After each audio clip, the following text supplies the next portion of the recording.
Anyways guys, it's Avery's here and welcome back to my channel. In this video, we are going to be talking about how to moot for beginners.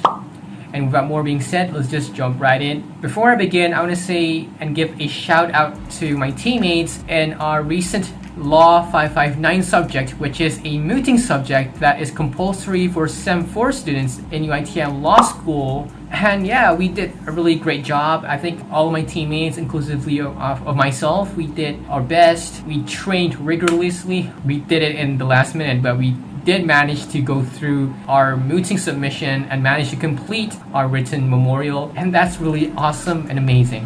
I couldn't have done it without you guys, so yeah, well done. If with the knowledge and experience I have, it will be really wasteful if I don't share it with other people. So with more being said again, let's just jump right into the first one. That is, we always have to look over the language, the choice of words that we use, our grammar, our vocabulary, and as well as our intonation. Most competitions will look at 50% of the marks by looking at the way that you speak, your intonation, the language that you use, and the way that you present and submit. And that's really crazy. I didn't know that 50% of the marks will be from just that. I thought most of the marks will be from the law that we use, how you vocalize and articulate the points that you want to deliver.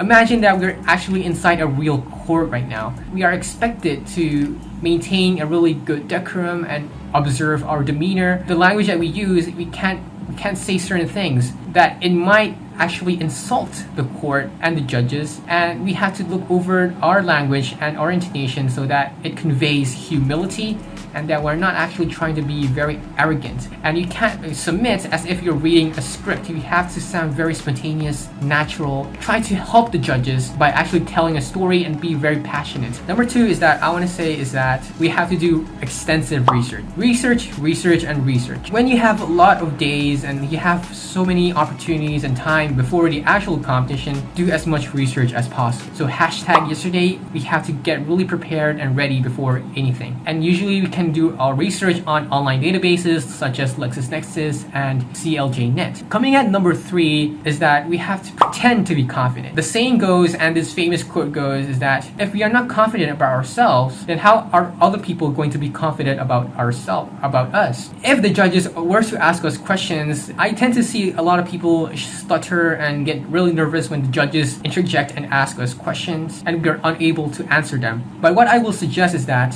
when we are bombarded and barraged with several questions which is difficult and we are unable to answer them, the best approach is that we have to pretend to be confident and try to answer them rationally and logically. If there's no other alternatives, if you don't know the law and you don't know how to answer them, then based on your own gut feeling and based on your intuition, that's the only last resort. That's the only option left. Your marks might be deducted when you're doubtful about yourself and you're not confident. So watch out for that. And finally, coming at number four is that in order to be confident and just be seamlessly natural when you're delivering and submitting, is that there needs to be practice.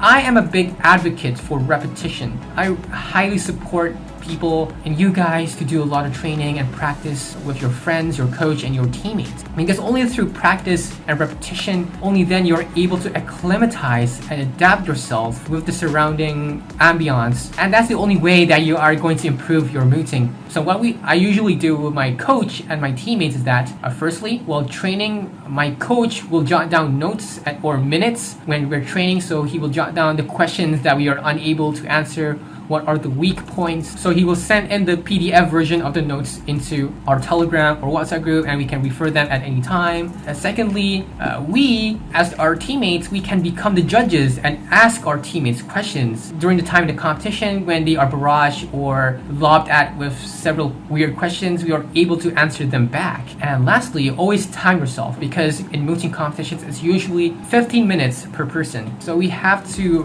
really make sure that when we're talking, we have to talk within the time limit, within the time frame. So that is all that I wanted to say in this video. Good luck to those who are about to participate in any future mooting competitions. I wish you guys the best of luck, and till next time, see you guys and stay classy and have a fantastic day ahead of you. Goodbye guys.